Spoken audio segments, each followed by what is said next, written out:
পৃথিবীর মায়া ত্যাগ করে পরপারে পাড়ি জমিয়েছেন জুলাই আন্দোলনে পুলিশের গুলিতে গুরুতর আহত তরুণ আশিকুর রহমান হৃদয়।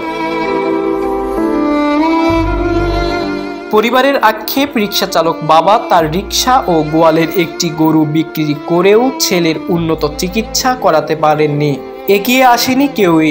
উন্নত চিকিৎসা হলে হৃদয় বেঁচে থাকতো বলে অভিযোগ করেছেন তার ভাই সোহাগ ইসলাম।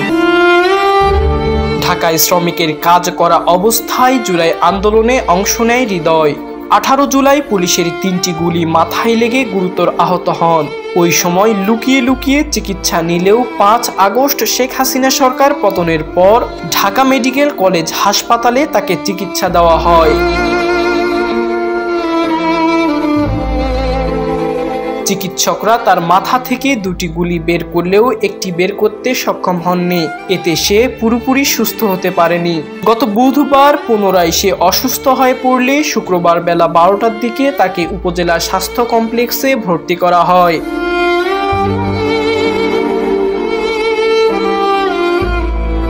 এবং বিকেল 3টার দিকে তিনি শেষ নিঃশ্বাস ত্যাগ করেন। এদিকে শনিবার সকাল 9টায় হৃদয়ের গ্রামের বাড়িতে তার দাফন ও জানাজা সম্পন্ন করা হয়।